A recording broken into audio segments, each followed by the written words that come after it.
So, the final season of Red vs. Blue, Red vs. Blue Restoration, is finally out. After 21 years, the show is no more. And I feel like there are some things with this movie that we have to discuss. And I find this really hard to talk about because I generally enjoyed it, I think. There definitely were some moments that got me a little emotional. I laughed, I enjoyed it, but I also think, kind of taking a step back, that it's not very good. And the reasons why it's not very good we can talk about. I don't think it's a certain thing of Bernie or Matt, like, not doing a good job being creatives. I think there's a lot of external circumstances and limitations that they had to deal with. We'll talk about all that. To start out, I do just want to go through it. Spoilers, of course, obviously. If you haven't seen it and you just want to check out this video, I'm going to give a quick synopsis kind of what happens, and then we'll go into some detail. So the first big thing is that seasons 15 through 18 have all been retconned to have been simulations that Church was running right before his death.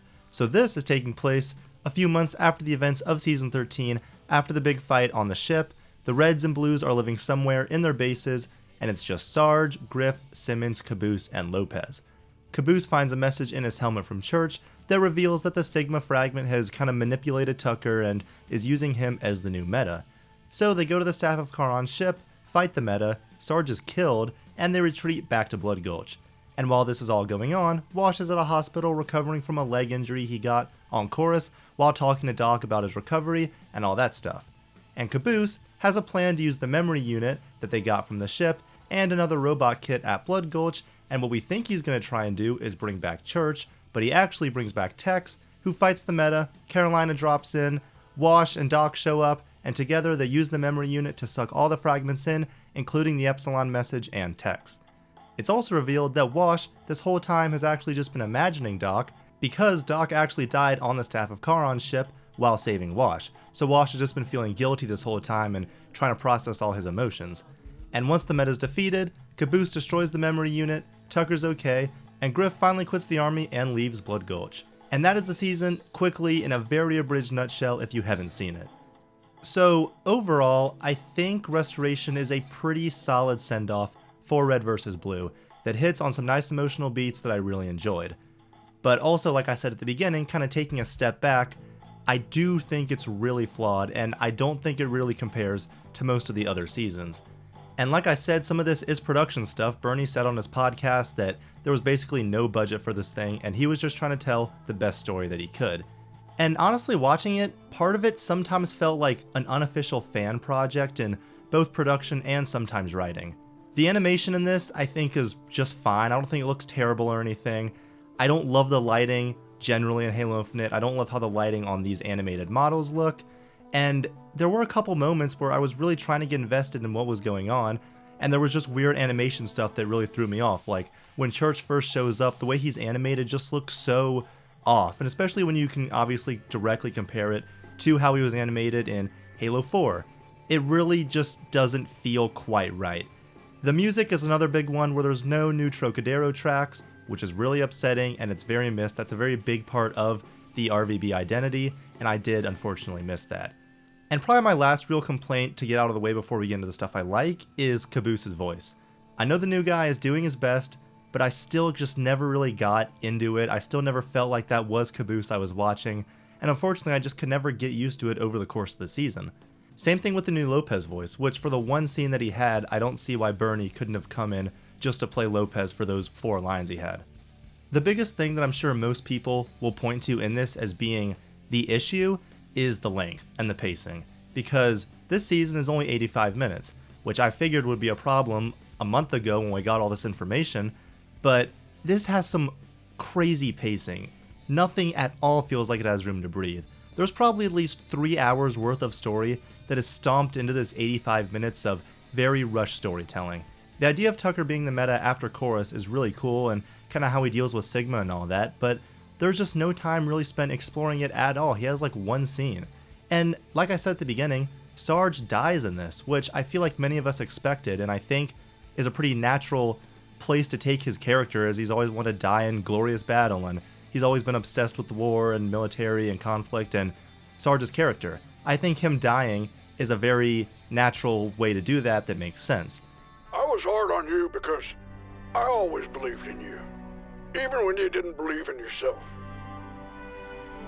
Remember that for me. I like the idea of it, but this comes about 45 minutes into the season, which like I said is only 85 minutes, so it really just feels rushed and I didn't feel it as much as I wanted to. Looking back on the scene, a day or two later, I like the scene, I like the performances, and I think that most of how the scene of him dying is well done. I like the dialogue, but when I was watching it, it just kind of felt underwhelming for some reason.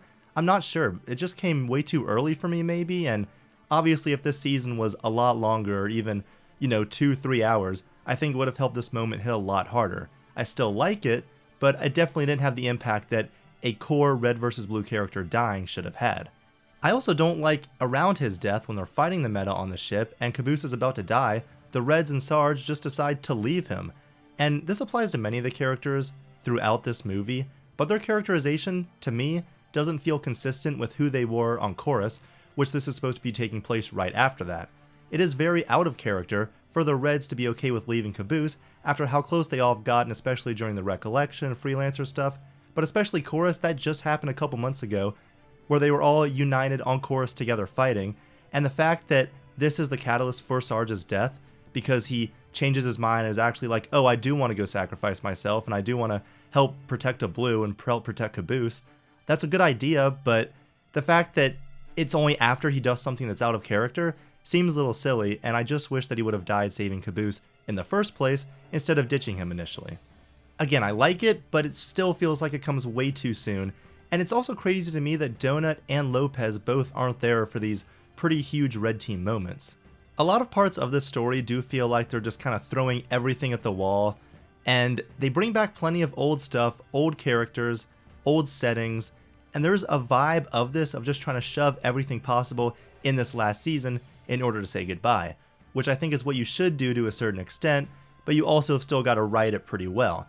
Sister and Dylan both show up briefly, which obviously I wish Sister was in it more, and even one has a cameo at the end from Zero, which I really didn't expect, and RVB Zero was its own horrible thing, but I was fine with one showing up for, 5 seconds? And then there's the scene of Simmons, Griff, and Caboose all reminiscing on their adventures of the past 21 years, which a scene like this, you're always going to kind of get in a finale, and it was super cheesy, but also really sweet.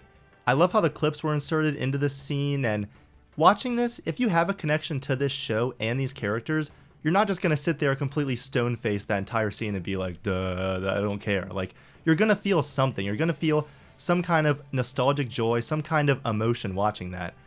Even seeing like 479er come back to be their pilot when they're going to the staff of Charon, that was really cool because the Reds and all these characters are interacting with, 479er was a very side character, but she was still someone that we have a connection with because she was in seasons, 10 years ago.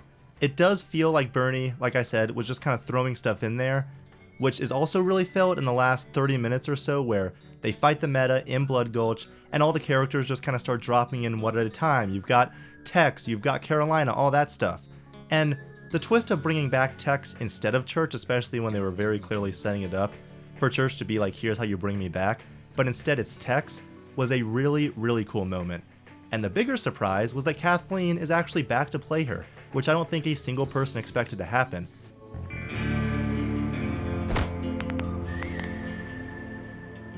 Hey there, cockbites. And just seeing and hearing Tex again was so awesome, and I'm so happy that Kathleen was able to come back for this. And the fight they have is cool enough. Again, obviously, a lot of the animation feels very rushed, very kind of thrown together, but for what it is, I think it's okay. And to see her and Carolina fight the meta together was really neat to see. Tex also has a really great moment where she says that for once, it wasn't Church who brought her back and it wasn't Church that was remembering her. It was the Reds and Blues and she always beat them. And this was a really cool scene, and I love the idea that Tex finally gets to overcome her programming and her destiny to fail. She finally for once gets to have a win, which was so nice to see. And that win came from all her time and memories that she spent with the Reds and Blues. I just think that's a very cool thing for her character, and I'm so happy that she was able to come back for this final season, because Tex is such a big part of Red vs. Blue, for even the first 10 years, and she had a lasting legacy. She's a big part of this show. So to see her pop up in this was really cool. She also gets an ending to her story, where her and Church end up in the memory unit after they defeat the meta, and this was by far my favorite scene in Restoration, because they finally, after all this time, they finally get their happy ending together, and it was so great to see. Do we know each other? I'll tell you all about that too. Okay. My name is Leonard, by the way. It's nice to meet you, Leonard. My name's Allison. Allison Church. And yeah, Caboose destroys the unit, but they're able to live out the rest of their lives, however they're perceiving time, in that memory unit together. And just hearing Tex say the name Allison Church was such a hard-hitting moment, something we've never heard, and this was easily the most emotional moment of the season for me. And it finally stops the cycle of the memories and all the different AI fragments that have been going on and causing all these issues for years and years and years at this point. Also, what's going on in this scene is that Wash left the hospital to go to Blood Gulch, and it's revealed that he's just been imagining Doc this whole time because he feels guilty after Doc died saving him on Chorus. And I want to like the idea of this, I almost think it's a neat reveal, but also it just kills Doc off screen, and Wash, just like most characters in this story, are extremely underutilized. He really doesn't do anything in the finale except calling Carolina. And something about just the way either his grief is shown or the way something goes down with the story of him coming to terms with Doc's death and that whole thing just doesn't land quite right.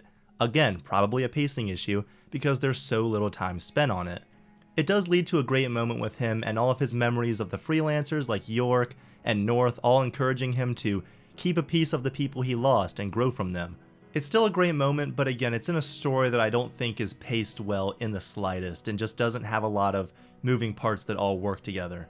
Also, like I said, Griff leaves Blood Gulch, and right before he does, we get one last scene asking why we were here. And of course, I really like this, and this kind of got to me. We all knew it was coming. It's a great callback to the series' most iconic line, and I like the execution and dialogue of this scene, but I'm also a little conflicted on the idea of Griff leaving because I kind of felt like that was the whole point of Sarge's speech in Season 8 where it doesn't matter why they were here or they don't know why they're here, but they're here together and that's what matters, and that's even what Simmons references in this scene. And of course Griff saying goodbye to Simmons and Caboose, and that stuff is all pretty sad and that stuff kind of got to me, but I also think that he could have just stayed in the canyon with them and that would have been a fitting ending as well. I don't think he necessarily had to quit in order for that to be a satisfying ending to his character. I will say I definitely prefer the route that seasons 15 and 16 took with his character, ignoring all the dumb time travel, blues and reds, Shizno stuff that was in those seasons. The stuff for Griff was genuinely great, and I really enjoyed how he kind of, grew to become a bit more responsible and realized that without these people here, his life is boring essentially, and he does care about them and he does feel a desire to be around them. Either way, I am still fine with this ending, but it is something to think about. I kind of think this season is just a situation of appreciating what you have and not really asking too many questions because there are so many questions to be asked about how things work this season. And Red vs. Blue, I know, has never had the tightest plot in the world, but this season just moves so fast that you either have to question something new every single minute that comes up or just give up and not even try. Carolina probably should have been in most of the season. They don't even try to explain what the heck she was doing. And where's anybody? Where are all the characters? Why don't the Reds and Blues reach out to their allies for help, or anyone from Chorus for help? There were just so many weird characters missing that it really felt like this thing was put together on a shoestring budget with no access to actors or animation or anything. I don't know why there was no Donut except a little cameo. I don't know why Lopez only had one scene. I don't know why Sister had one scene. Tucker only had one scene as himself, which is crazy to me because he was one of the characters that I was like, surely we'll get some stuff with because he, Caboose, Sarge, Griff, and Simmons are like the 5 that you would expect to have the most development and just be around the most in a final season. But there was really nothing to him because obviously he was used as the meta in this, but the one scene we do get of him isn't really meaningful at all. There's no real acknowledgement of his 10 years of pain or whatever that Sigma put him through, or that he even killed Sarge just because there's no time. I'm sure if this was a full 2.5, 3-hour season, that would have been a scene that we got, but because there's no time, we just didn't get it. And I know all the stuff going into this season and the limitations and everything that was placed on it, but I feel like I still expected more. And I don't know how much was held back by all of the lack of resources and dealing with Rooster Teeth's shutdown, but I almost feel like the goodbye of Red vs. Blue would have had all our characters in Blood Gulch at the end, like Sister and Donut and Junior and people like that. Like, Donut should have had that moment where Simmons throws the memory unit. That is a moment that I'm sure was written for Donut, and he just wasn't able to be there for whatever reason. And this entire season does feel like just another possibility, another simulation, almost like an extended what-if situation after Chorus. And there's even the line by Church saying, oh, he got Caboose's voice wrong this time, and he's not able to prove that this isn't a simulation. So it's a little bit harder for me to get that upset by a lot of the creative decisions in this season, because I think it's perfectly valid to say this is just another simulation like seasons 15, 16, 17, and 18. And I bet that Bernie would agree.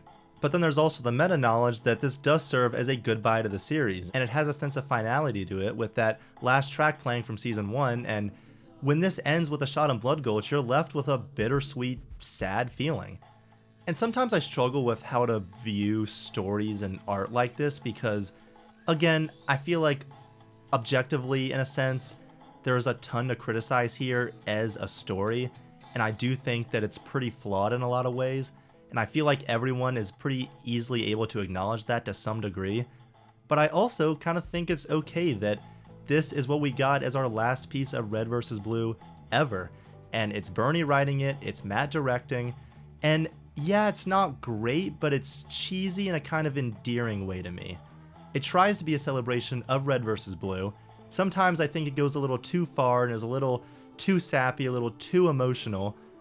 And also sometimes I don't think it goes far enough with what it wanted to do, but it does try, clearly. This season was dealt a horrible hand, but I'm also still glad that it exists, and to many people, including myself, Season 13 will always be where the story ends. It ends with Church sacrificing himself, and we'll never really know what happened when they got out of Chorus. And I kind of think that's okay. And now we have 5 additional seasons of possible ways the story can go, and I think that's okay too, because for all my issues with the Shizno trilogy, there was still good stuff in there, and for all my issues with Restoration, there is still good stuff in there. And even though this season is very much kind of cheesy, nostalgia-focused, that kind of goop, I want to say, it's very heavy-handed, very over-the-top in a lot of ways, and where they just kind of throw things at the audience that they have no choice but to resonate with at least a little bit. Not because these things are particularly well-executed or well-written even, but because the only people that are going to be watching this season are the ones that have been watching this show for years and years of their lives. And personally, I feel like this season was done in a pretty genuine way with the creators of the show trying to give the best ending that they thought possible, even with all these limitations placed on them. And there are some moments and dialogue here that are nice to hear and hit home ideas about the importance of memory from Caboose, which, is important now more than ever, and there's still some character bits that I enjoy here, like Carolina saying she'll always be there for Wash. Overall, I feel like I probably liked the way that Season 15 handled most of the characters post-chorus a little bit better, just because it had a little bit more time to breathe. I like the stuff they did with Tucker. I like the stuff they did with Griff. And this timeline is kind of grim, and, the way it deals with Sarge dying and Doc dying. Like, it's not the happiest ending in the world, but it's also not supposed to be. And although I don't really like Season 17 that much, the ending it gave wasn't terrible at all, and all our characters were there together in that hospital room waiting for Wash. But the great thing now is that you can choose your own ending, whether it's 13, whether it's 17, whether it's Restoration. And if there was at least one moment in this that really resonated with me, then that would be enough. And I got that with that Tex and Church moment. That's all I could have ever wanted for those characters, and I'm so happy that Restoration exists, even as flawed as it is. I'm still happy we got that. But also, of course, looking at it, I do wish it was better. I do wish it was longer. I wish it had more time to breathe, and I wish this final season had the backing behind it that it clearly deserved. All that being said, I'm going to stop my rambling. That is Red vs. Blue Restoration, the final season. It's finally over, and a little hard to believe. For those of you like me who have grown up and gone through many different phases of life watching these shows, watching these characters, knowing these characters, it's sad that it's over, and especially with that track playing at the end, and the credits hit with Bernie and Gus and Jeff and Matt, that really started to get to me in a way that I didn't expect, because I know I love Red vs. Blue, I know it's a great show, but I don't know, hearing that music, seeing those pictures, and having the realization that it really is over, and that's it. But everything has to end at some point, and we've got all the earlier seasons to go back and rewatch whenever we want. Unless you don't own them, because they're not on YouTube anymore. So hopefully you've got them physically or other means, is all I'll say. However you gotta do it. So I will have a season ranking video coming out in the next couple of weeks for Red vs. Blue, where I've been over the past month going back and rewatching all of the series, and I'm excited to finally give my final goodbye swan song sort of thank you for everything Red vs. Blue as I go through the entire show one more time, and we talk about it, now with Restoration as part of the series. So stay tuned for that, and don't forget to tell me what your thoughts are on Restoration, and what are your thoughts on what you've seen, and if you have seen Restoration, what did you think about it? Please let me know, and I will see you all next time. Thank you for watching.